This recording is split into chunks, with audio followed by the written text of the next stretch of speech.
logically. Timothy McVeigh is supposed to have been about to blow away 168 people. And he asks for directions to the Murrah building a few minutes before.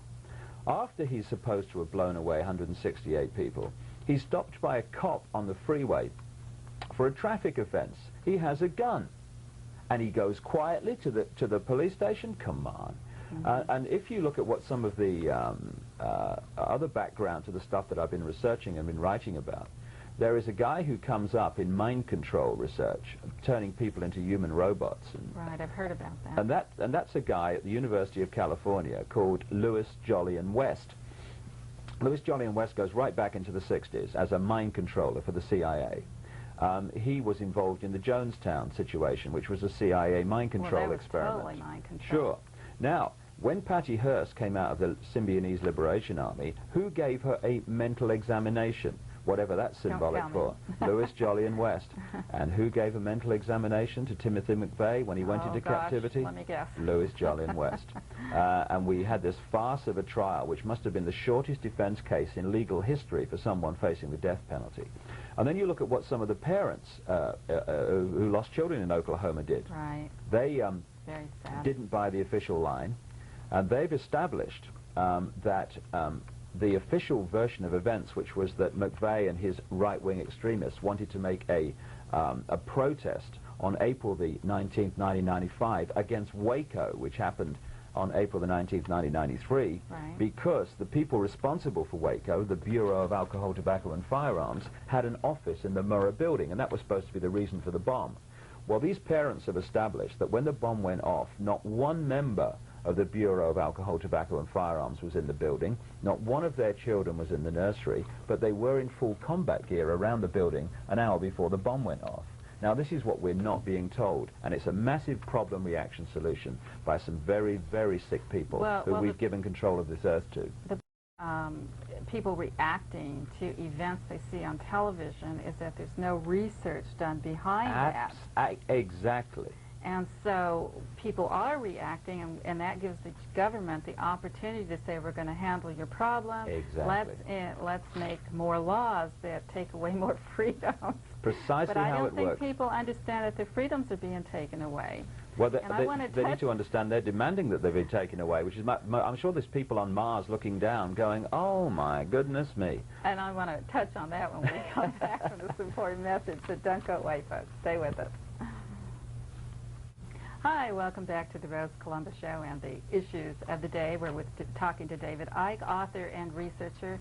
We're touching on the Oklahoma bombing, and right now I want to talk to David about Waco. David, going from the Oklahoma bombing into the Waco situation, what do you know about that? No, if you really looked at the situation deeply, you can make a very good case for the fact that tax is not necessary. If you look at the amount of money that taxation is going to every year just to pay back interest on the deficit, be paid back. Right. It's fantastic the amount of money that's going straight out of people's pockets, straight to the. And you've seen a video called Waco the Big Lie, in which footage that wasn't shown on television is shown. I did see it. And they have these tanks actually flame-throwing into the building to start the massacre. But they say, that it was to save the children because of child abuse. How can you save the children if you're burning up the children? Exactly. And as someone said to me, if they're so determined to stop children from being abused, then why aren't Bradley tanks flame-throwing into Catholic churches, I mean, what's the ultimate abuse? Yeah, and also the research that I've been involved in, particularly in the last year, I've actually named in my book some very, very famous people, right at the top there, who are, and have been for decades, sexually abusing mind-controlled children as young as 2 and 3. And we're talking big, big names here in America, and I've come across exactly the same in Britain, and the people there are naming the big names of Britain, because the top of the pyramid is just a cesspit, basically, and because the people right at the top there control the appointments into positions of power, like presidents and prime ministers, etc., and these other economic big positions. They're putting their same mentality into those positions of power.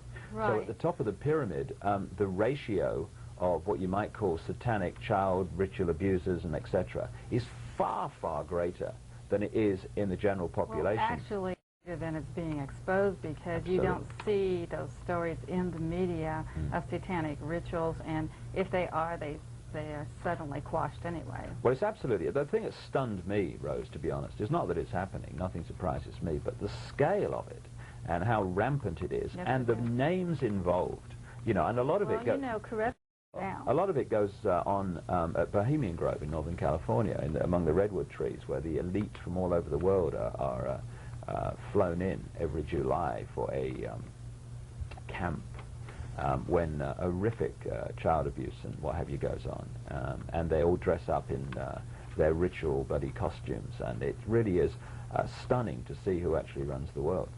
Well, it would be rather shocking to most people. I would also say about Waco, and I talk about this in my book, And the Truth Shall Set You Free, there is a campaign to discredit the word cult.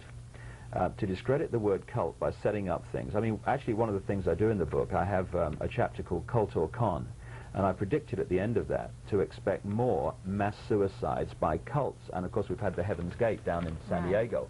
And the idea is to discredit the word cult, so it immediately reflex reaction in the public mind is dangerous nutters, something must be done. Well, it's like the word militia. Yeah, and then you, exactly. Or patriot. Yeah, and then you applying this word, once discredited, to anything you want to discredit. And there's an organization called CAN, which is the Cult Awareness Network, which is used to first of all discredit the word cult and then start applying it to alternative healing and all this stuff. Guess who's at the heart of that? Lewis, Jolyon West. What a surprise.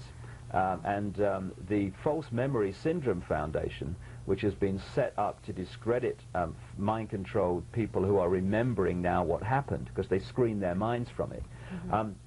On its advisory board is Lewis, Jolyon West. He's everywhere. Yeah, it's a bit like Henry. I mean, the only person who's more everywhere is Henry Kissinger, who is a major player in this. I know people who are being forced through threats to their families and other means to use their abilities to further this agenda. And they've been called to the White House for meetings with the president, whether it's Bush or Reagan or whatever. This is, 10 years and more, up to the present day with Clinton, after Henry Kissinger was supposed to have been in government as National Security Advisor and Secretary of State to Nixon. And when they've gone in the Oval Office, who do they meet? The president and Henry Kissinger to this day. And Kissinger is calling the shots, not the president. People need to know this. That is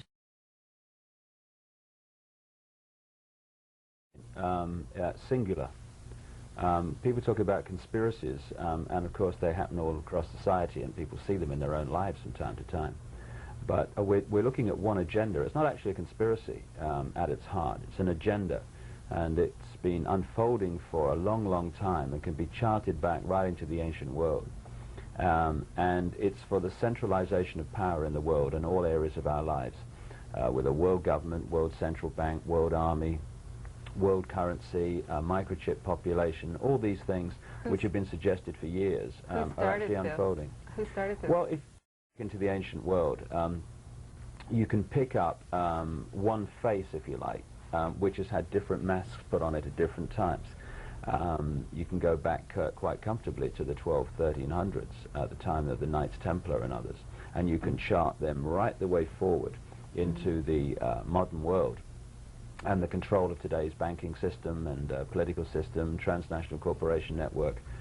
When you get to the top of those pyramids of those apparently unconnected institutions of our lives, including the global media at ownership level, you find the same organizations and the same people sitting there. So basically it's an agenda for the centralization of power in the world. And the mentality at the top of the pyramid could be seen between the 1930s and 1945 in Germany. It's what we would call the Nazi mentality. There is a Nazi global agenda, and I don't want to link that just to Germany, because the Nazi mentality is no respecter of genetic inheritance. I mean, are you referring to the... That's one name for it, the New World Order, yeah. The conspiracies come in making this agenda unfold. So you'll have conspiracies to remove those people and organizations that are a threat to this agenda becoming reality. You'll have conspiracies to put people into political and economic power who will make that agenda reality via legislation, like Clinton and Bush. I mean, they're not opponents, they're associates and members of the same organizations working to the same agenda, funded and brought through by the same people. And the third conspiracy is conspiring to manipulate the mass consciousness to demand that that agenda becomes reality. Now, how do they do this? Through mass media? Well, let me give an example of the most powerful mind manipulation technique. Okay, they want centralization of power. They want more power for police, more power for Right. security agencies. If they offered that package up front, openly, this is what we're going to do, there would be a reaction. People would say, this is a fascist state, we're not having this. But if you use a technique which I call problem, reaction, solution, you actually get people who would normally oppose that agenda to demand it happens. Problem, reaction, solution works like this. You create a problem in the world, I don't know, run on a currency, government collapse, a war, because I show in my books that all sides in the two world wars were funded by the same people and had their front men in all these countries. So you create a problem. You need someone, however, to be blamed for it, so the real culprits are not named. So you have the Lee Harvey Oswald syndrome. You want the patsy. Right. I would say also the Timothy McVeigh syndrome. You then get the media to report your problem in the way you want it reported, and you're looking for a public reaction of something must be done, this can't go on, what are they going to do about it? In other words, the authorities. Right. And at that point, those who've created the problem and got that reaction then openly offer the solutions to the problems they've created. And in this way, you get, like I say, people who would normally oppose the solutions to demand they happen. In Britain, we've got cameras in the streets going up all over the place and increasing surveillance of people as they have in America. And people are demanding it. You see, if you let society break down so there is more crime, you emphasize crime in other areas to be worse than it really is. You set up major events like Oklahoma, which we might get into. You get people in the four-letter word that controls the world, Well, fear. we are going to get into that in a moment, but we're Yeah. going to take a break. Okay. And we'll be right back after this important message, so stay with us. Stand by. 5, 4, 3, 2. Takes many, many levels, which we could get into as we go along. Particular one where people are now conditioned to police each other. In fact, they have been throughout known human history. People think when they first hear that a few people control the world, and it's certainly not those in political power. They're the front men for the people who really run the world. Behind the scenes. Absolutely. The people that control the banking system and the transnational corporations, they're the ones that rule the show. The politicians like the Clintons and stuff, they're front men. And if you've got not just skeletons in the cupboard, but whole cemeteries like Bill Clinton, then of course you are in a situation where you do as you're told or else it's revealed. So if you just take this one area, because this is actually the foundation of it, when people hear that a few people control the world, they immediately say, hey, that's ridiculous, that couldn't happen. But the fact is that big secrets keep themselves. Governments only have to keep little secrets, like whether Al Gore is using the telephone in the White House at the wrong time for the wrong things. The big secrets keep themselves because they are so different to the conditioned view of reality that we get, that when the truth comes out, people say, oh, come on, that's far-fetched. But if you look at the basis of how it works, it's quite obvious that it's happening and how it can happen. It's not done through physical means. You can't control billions of people physically. But what you can do is control the way they think and manipulate them mentally and emotionally, and that's what happens. Well, that would include not only our government, and that would include our schools. Absolutely. That would include our churches. Mm-hmm. And that would include government agencies like the federal government and the IRS. Absolutely. I mean, and it works like this. If you look at any organization today, it's a pyramid. You've got the few at the top who know the real agenda and what the organization's really there to achieve. And the further you come down from the pyramid, you're meeting more and more people in that organization who know less and less and less about what's going on. They only know their little bit. It's called compartmentalization. The way this global structure operates is like Russian dolls, one inside another, inside another, inside another. Well, it's pyramids inside pyramids inside pyramids. So the small pyramid, say a bank, goes into the next pyramid of the next pyramid until you get the global banking system pyramid. And at the peak of that, you've got the same people and organizations. Global transnational corporation network, when you get to the peak of that, you've got the same people and organizations, and they're the same people who own the banks. It's the same with the global media, it's the same with the intelligence agencies, and eventually all these pyramids fuse into one pyramid peak. Well, it's interesting that with an eye in it on our dollar bill. Yeah, very appropriately. The pyramid and all-seeing eye is an ancient symbol of this manipulation, this face with different masks. And it was put on the dollar bill in 1934 by one of the great frontmen of the 20th century for this group, Franklin Delano Roosevelt, who was put in there by the global banking system to take America into the Second World War, and I document this.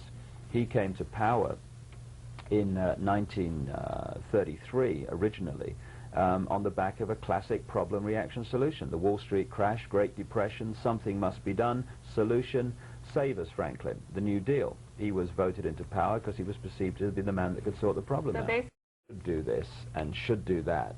They think that those words mean must do that by law. Those words should, which you see so often in these documents, are not there by accident. They're there because they know it's not a must because it's never been passed.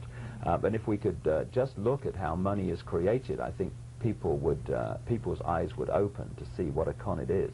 Well, really sleep. He says, so I decided, what the heck, I'd just go for a walk. He said, you know, I was kind of thinking about the momentous events I was participating in. He says, of course, it was forbidden for anybody to be wandering around the middle of Red Square in the middle of the night. He says, but I just decided, what the heck, I'd walk out and see what happened, see when the guards stop me. He says, so I walk down the hall.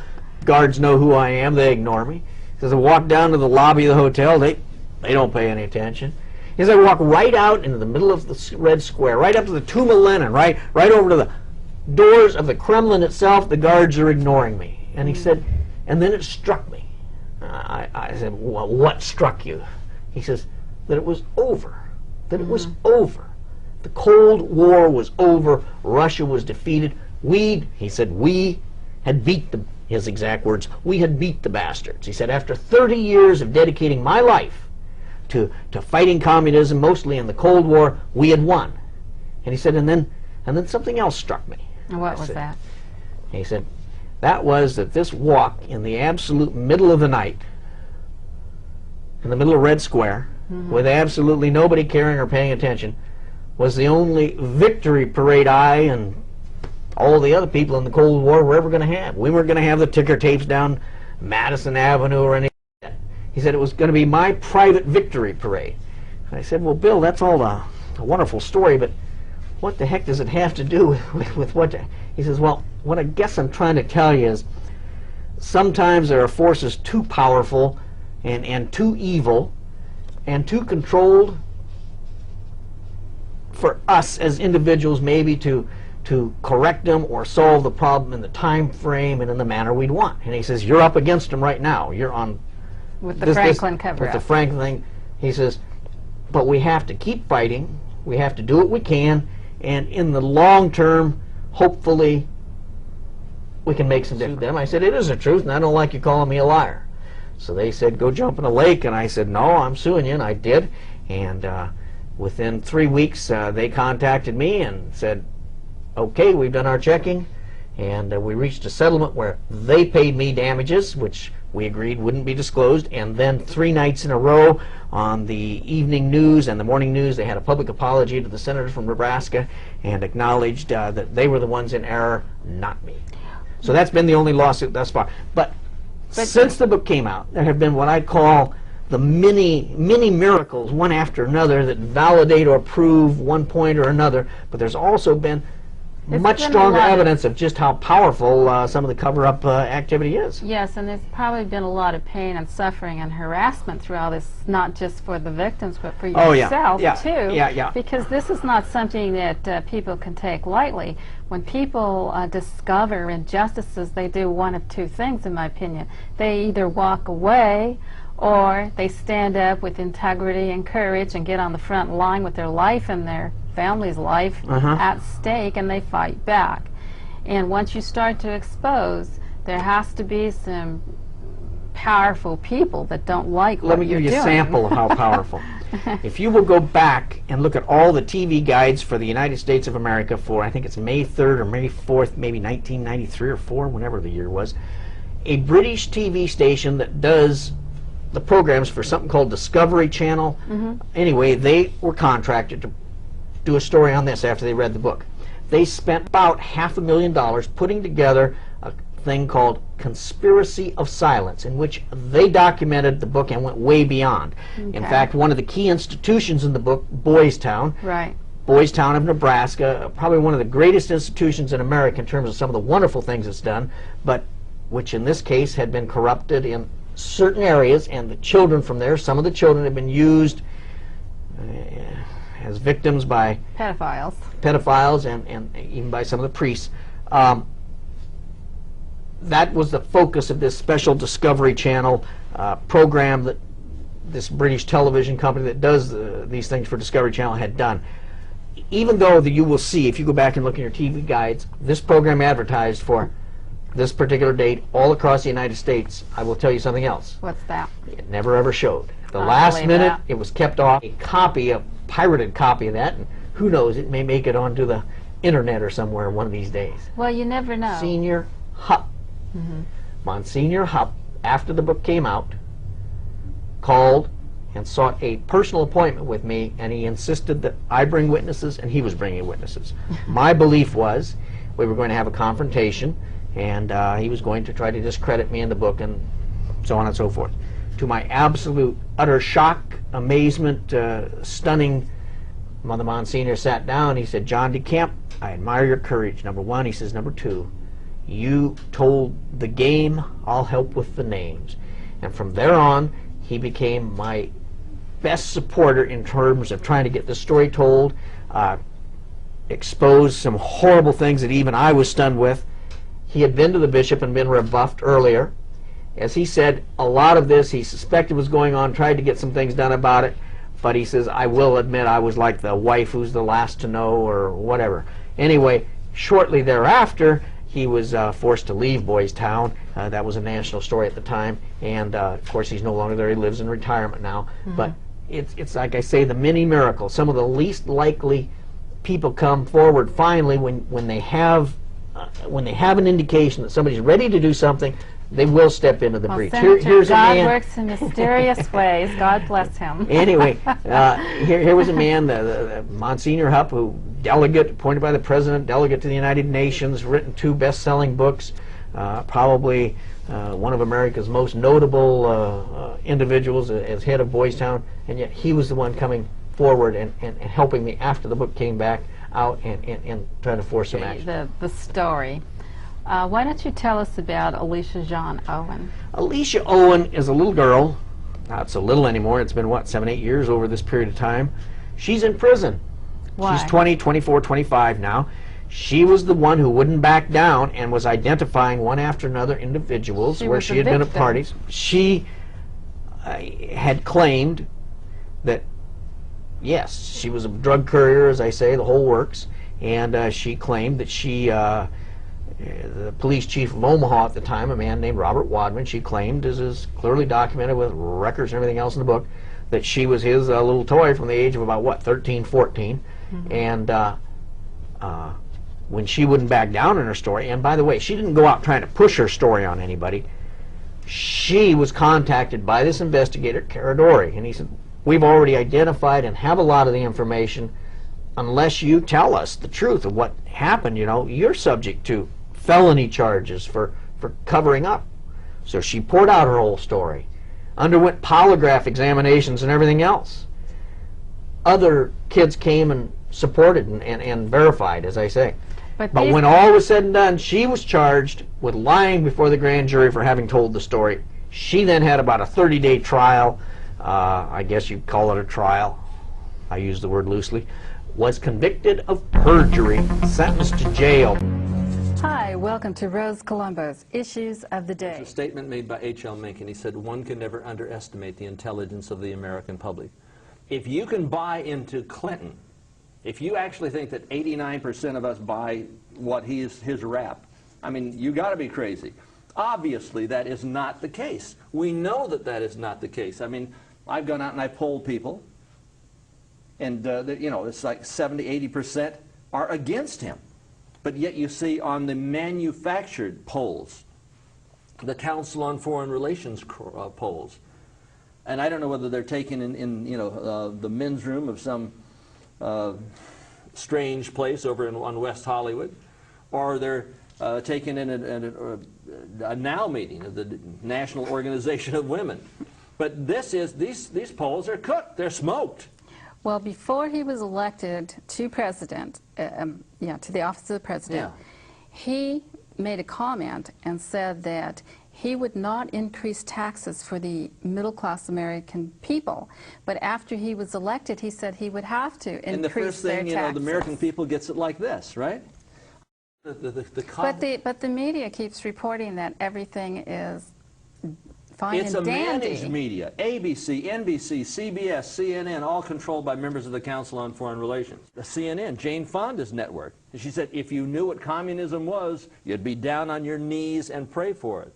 Well, the only people that are down on their knees are the you know, White House interns. The people that are down on their knees are these poor people who have no power to do anything about what's happening. They're the ones who are going to be down on their knees. We have the power to change it around. I take an incident here. We're going to Costco. The Communist Overseas Shipping Company. This is part of the People Liberation's Army. They brought in containers linked to the arms. Linked to the arms that are going in for street revolutionaries in this country. Okay, we're talking about 2,000 AK-47s going for a black-white racial confrontation situation, which is supposed to occur somewhere down the line. Well, which really is frightening. Also in the media, you keep hearing about we've got to get different ethnicities out of this country because they're invading this country, they're destroying it. I do not believe that it's the little people that are destroying this country. I think we need to take a look at the people at the top. Well, they're talking about population control. They're talking about reducing the population of the planet by 1,250 million. Right.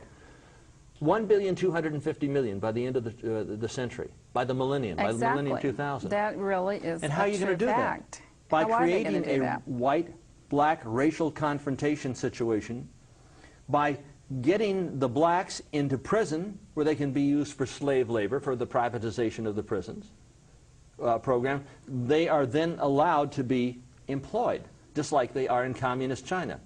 7,668 death camps, 23 million incarcerated, attrition rate of 25%, 5,750,000 people die annually. And the President of the United States is whining and dining with them. He's whining and dining with the Jeffrey Dahmers of the world, where they use unborn fetuses, babies, for food, for health food. They are cannibals. Well, in China, and the President is dealing with cannibals. In China, they deemed it a delicacy to eat a fetus of a baby. Right. I mean, I take a look at here. Which which is just so unbelievable. And here's a story. To anybody that has any morality at all. It's not just unbelievable. Here it is, a grim organ harvest. China has been executing prisoners to use their organs. They say, well, we need, an organ for a 6-year-old child. Let's see. Well, let's execute one. They blow his brains out. They take the child down. They blow out the child's brains. Then they harvest the parts to bring over here to sell. And Americans are going to stores and buying things made in communist China. No wonder, we are being, shafted. It's trade or treason. I mean, go to... Aren't you the one who was at the Long Beach port when they were going to sell our Long Beach port to the communists? Well, yes, and here, the Chinese Navy was welcomed into San Diego. The USS John Paul Jones was flying the communist flag, the flag of the Butchers of Beijing.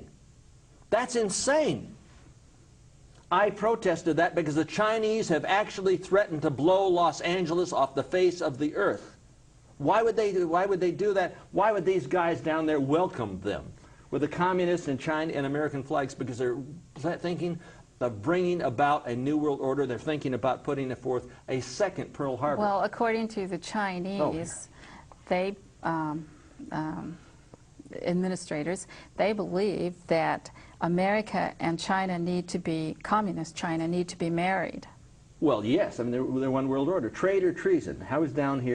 We were out there protesting against the Port Commission's giving, and that's what it was, giving the communist port, I mean the American port to the communist Chinese to set up a long beachhead on American soil, to set up a second Pearl Harbor.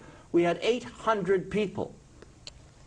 We protested. I went back before the Port Commission and protested, and before the city council and protested, before the administrator from San Diego and protested.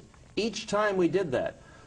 We then had 8 bills introduced to the Congress of the United States, 8, all of which were passed by an 85 to 90% plurality, meaning that we can beat them if we collectively get together and defy this treason. Speaking of collectivism, I'd like to touch on that too when we come back, but I want to break first. Hi, welcome to Rose Colombo's Issues of the Day. That in 1993, President Clinton was on the air, and some people were asking him, what are you going to do about the thousands of jobless people? Because the funding for the Defense Department was cut back and thousands of people lost their jobs. And his reply was, well, you need to get involved in your communities into job training. Well, what about our Defense Department that has... Defense, we are surrendering to the United Nations. A world that is free is not united. But immediately after President Clinton took office, isn't it a fact he cut the defense spending? Right. And also he started closing the military bases? And one of the military bases that they want to turn over to the communists is Long Beach. And we put a stop to that. The only way that they can do that now is to circumvent the Congress of the United States. Bill, and this particular article here, this is Peso Bill, is bailing out Mexico. The Congress said, no, we're not going to bail out Mexico because it's simply giving the Mexican government our money that we earn to pay the interest on their national debt to the international banksters, and the American people are being shafted. Well, is that any different than us selling arms to Russia, Communist China? The arms that are coming from Communist China are going to Iraq. The chemical and biological, bacteriological weapons that went to Iraq came from the United States of America during the Bush administration. But is it true that Communist China is building up their armies and their arms quietly? Yes. Communist China was on maneuvers, amphibious maneuvers.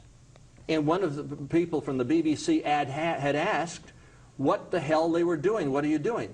They were planning on an invasion, preparing for an invasion of the United States of America, the same that has out Hitler at the height of his hysteria. Would you say that Communist China is the sleeping giant?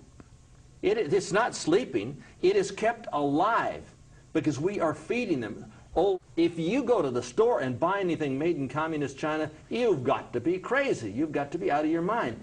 Our jobs are going south.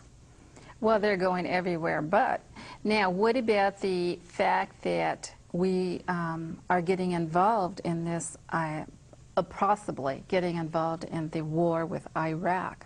Why are we getting involved with the war in Iraq? We'd have to be nuts. You'd have to be crazy to buy into this, to sacrifice our men, our women, our nation, and to allow them to have an opportunity, to bring in bacteriological weaponry, chemical weaponry, biological weapons, and they would put on the same roofs as the ATF did when they blew up, or those people, or agents of the government, agents of this administration, blew up the Oklahoma building. How do you know that? I've got tapes from eyewitnesses. Jane Graham is one of them, where she says that she's in the building, one of the many witnesses. Testimony has never been allowed, where she heard like a thump noise and the building was shaking. She said, it's an earthquake. They got underneath the desk. About 8 seconds later, the building went down. The building went down from the explosion that was internal. The government has denied this. Lee Harvey McVeigh was a fall guy, just like Lee Harvey Oswald. General Benton Parton says there was 2 separate, distinct explosions. It's on the seismograph at the University of Oklahoma, the U.S. Geological Survey. Well, why has this Oklahoma bombing been kept so quiet? I mean, compared to other things that happened in this country, like, for example, the nanny. Okay, compared to the nanny case, as compared to the Oklahoma bombing, the nanny case got worldwide publicity. People were up in arms all around the world. Because the media is manipulated. It's like heard very little about the Oklahoma bombing. This woman, Jane Graham, saw a group of people in there. She said GSA people. What with are cords, GSA people? Well, this is government people. Okay. And they had some sort of like plastic, like big bars of plastic, explosives that they were putting up. And she said when she came up, they took it and put it in the car. And these guys were arguing back and forth about something. She identified them across from the Oklahoma building in another tape called the Oklahoma Cover-Up, which is put out by Jerry Longsbaugh. This tape is extremely important. Her testimony hasn't been used. General Parton's testimony that you can't have an asymmetrical Chinese. He's whining and dining him. He's in bed with them, for God's sakes. I don't know whether literally, but certainly figuratively. In the Lincoln bedroom? Yeah, in the Lincoln bedroom. Just joking. Man held for thoughts. In communist China, you're arrested for having independent thoughts, and yet the President of the United States is bringing over this guy here, Jiang, with a 3-corner, patriot hat. Well, speaking of independent thoughts, trying to make this guy into some sort of patriot, for God's sake. But after murdering on that 60 line million people. of independent thoughts, where did the term political correctness come from? Because being politically correct you would not means have an independent you don't have any mind. Exactly. You're a mindless drone. You're a piece of mush molded by the media. But people, you're never, ever, ever to think for yourself. Hi, welcome to Rose Colombo's Issues of the Day.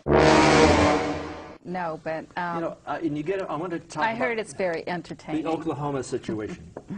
Here is a guarded facility, Camp Gruber in eastern Oklahoma, prior to the Oklahoma bomb blast. Right? 10-foot security fence goes up around this little compound. They have over here some fuel oil areas, fuel tanks. It looks like they've created mixed something that looks like ammonium nitrate with fuel oil. It's all over the ground. They've got Humvees in it. And then they've got a security fence within a security fence in an obscure, little, out-of-the-way camp, military camp. By the way, the head of the overseer for all of the United States military is a draft dodger, dope smoker, and his name is President Clinton. In this facility is a Ryder truck. Right. Like the Ryder truck that went over and was supposed to Oklahoma, Murrah building. And the commandant of this particular camp said, "Oh, we don't have any Ryder trucks. What? I mean, here's the picture. It's proof positive. I want to see one of these things that's about 8 by 12 feet on a Ryder truck, paraded up and down the streets in Oklahoma City, because 85 to 90% of the people there in Oklahoma City aren't buying into this particular story. They're not swallowing it. like the President of the United States wants you to swallow it. Okay, so a lot of your opinions are very strong and very, very... Rose, I know what you're going to this picture say. is not an opinion. This picture is fact. We don't deal in simply opinions. We have to deal in facts. Right. And the fact is that this man is guilty of high treason and should be in jail for the rest of his life. Okay, now your facts and your comments... In my opinion. Okay, and your facts and your comments and all of your documentation, okay, why do you believe that the American people then voted for him and put him back into office? Well, listen, the Republican Party, and I mean this, the Republican Party, those who control the RNC, elected Bill Clinton. I mean, if you put in somebody like Bush against Clinton, who is, you know, he's half dead anyhow, and then you put in somebody who's about 3/4 dead, I mean, talking about Dole, you are guaranteeing that Clinton is going to be elected. Well, that brings me back it's to a the point selection that... rather than election. We have a one.